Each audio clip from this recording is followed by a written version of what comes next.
Praise Lord. വാഗ്ദത്തത്തിലേക്കുള്ള വഴി എളുപ്പമല്ല.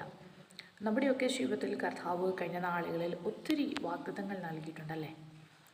കർത്തൃദാസന്മാരിലൂടെ, ദൈവത്തിൻ്റെ വചനത്തിലൂടെയൊക്കെ ദൈവം അനേക വാഗ്ദത്തങ്ങൾ നമുക്ക് നൽകിയിട്ടുണ്ട്.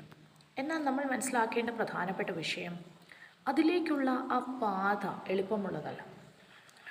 ഇത് പറയുമ്പോൾ തന്നെ നമ്മുടെയൊക്കെ മനസ്സിൽ ഓടി വരുന്ന ഒരു കഥാപാത്രമാണ് യോസേഫ്. നമുക്ക് വളരെ സുപരിചിതമാണ്. തൻ്റെ ജീവിതത്തിൽ താൻ ഒത്തിരി പ്രതികൂലത്തിലൂടെ കടന്നുപോയി. തനിക്ക് കർത്താവ് വാഗ്ദത്തം നൽകിയിട്ടുണ്ട്, തനിക്ക് കർത്താവ് ദർശനം നൽകിയിട്ടുണ്ട്, സ്വപ്നം നൽകിയിട്ടുണ്ട്. എന്നാൽ അതിലേക്ക് എത്തുന്നതിന് മുന്നമേ താൻ ഒരു പാതയിലൂടെ കടന്നു പോകേണ്ടി വന്നു. അത് എളുപ്പമുള്ള ഒരു പാതയല്ലായിരുന്നു. ആരും ആഗ്രഹിക്കാത്തതൊക്കെ തൻ്റെ ജീവിതത്തിൽ കടന്നു വന്നു. കുറ്റം ചെയ്യാതിരുന്നിട്ടും ഒരു കുറ്റക്കാരനെ പോലെ കാരാഗൃഹത്തിൽ താനായിരുന്നു, അടിമത്വത്തിലൊക്കെ താനായിരുന്നു, പൊട്ടക്കിണറിൽ വീഴേണ്ട അവസ്ഥകൾ തനിക്ക് വന്നു. എന്നാൽ നമുക്ക് കാണുവാൻ കഴിയുന്ന ഒരു ദൈവീക പദ്ധതി എന്ന് വെച്ചാൽ കർത്താവ് വിശ്വസ്തനാണ്. അവിടെയൊക്കെ ദൈവത്തിൻ്റെ വചനത്തിൽ ഇങ്ങനെയാണ് കാണുവാൻ കഴിയുന്നത്, ദൈവം യോസേഫിൻ്റെ കൂടെ ഉണ്ടായിരുന്നു. എന്നെ കേൾക്കുന്ന പ്രിയ ദൈവത്തിൻ്റെ പൈതലേ, ഇന്ന് നിൻ്റെ ജീവിതത്തിൽ പ്രതികൂലമാണോ, പ്രതിസന്ധിയാണോ, നിരാശകളാണോ?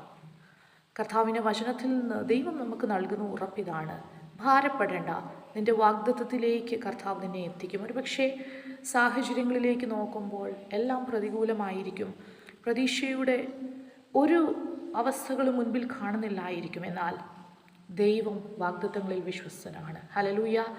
നമുക്കറിയാം, പ്രവാചകനിലൂടെ കർത്താവ് പ്രകാരമാണ് പറയുന്നത്, ദർശനത്തിൻ്റെ ഒരു അവധി വെച്ചിട്ടുണ്ട്, അത് സമാപ്തിയിലേക്ക് ബന്ധപ്പെട്ടുകൊണ്ടിരിക്കുക. അത് വൈകിയാലും നിങ്ങൾ അതിനുവേണ്ടി കാത്തിരിക്കണം, അത് വരും, നിശ്ചയം താമസിക്കത്തില്ല. അതേ പ്രിയരെ, വാഗ്ദത്തത്തിനു വേണ്ടി കാത്തു നിൽക്കുക. കർത്താവ് വിശ്വസ്തനാണ്. ഒരുപക്ഷെ പാത വളരെ പ്രയാസമുള്ളതായിരിക്കും, എന്നാൽ കർത്താവ് നമ്മെ വാഗ്ദത്തത്തിലേക്ക് എത്തിക്കും. ഇസ്രായേൽ ജനത്തെക്കുറിച്ച് നോക്കുമ്പോൾ നമുക്ക് കാണുവാൻ കഴിയുന്നത്, അവരുടെ ജീവിതത്തിൽ കർത്താവ് അബ്രഹാമിനോട് അരുളി ചെയ്ത ദൈവിക വാഗ്ദത്തമാണ്, നിൻ്റെ സന്തതി ഞാൻ വാഗ്ദത്ത ദേശത്തേക്ക് കൊണ്ടെത്തിക്കും. അവരടിമകളായിരിക്കും, എന്നാൽ ഞാൻ അവരെ വാഗ്ദത്ത ദേശത്തിലേക്ക് 400 സംവത്സരത്തിന് ശേഷം എത്തിക്കുമെന്ന് കർത്താവ് പറയാനിടയായി തീർന്നു. അവർ മിസ്രൈമിൽ ഒത്തിരിയധികം പ്രതികൂലത്തിലൂടെ, പ്രതിസന്ധിയിലൂടെയൊക്കെ കടന്നുപോയി, എന്നാൽ കർത്താവ് അവരെ ആ വാഗ്ദത്തത്തിലേക്ക് എത്തിച്ചു. Praise Lord. അതുകൊണ്ട് ദൈവസന്നിധാനത്തിൽ ആശ്രയിക്കുക. ആരൊക്കെ നമ്മുടെ ജീവിതത്തിൽ മാറിപ്പോയാലും, മനുഷ്യൻ്റെ വാക്കൊക്കെ മാറുമ്പോൾ, കർത്താവ് നമ്മുടെ കൂടെ എല്ലാ നാളും ലോകാവസാനത്തോളം കൂടിയിരിക്കാമെന്ന് അരുളി ചെയ്ത ദൈവം നമ്മുടെ ജീവിതത്തിൽ നൽകിയിരിക്കുന്ന ഓരോ വാഗ്ദത്തത്തെയും തക്ക സമയമാകുമ്പോൾ കർത്താവ് നിവൃത്തിയാക്കും. കർത്താവിൽ ആശ്രയിക്കുക. യുവജനങ്ങളാൽ ദൈവം ഇവരെ അനുഗ്രഹിക്കട്ടെ.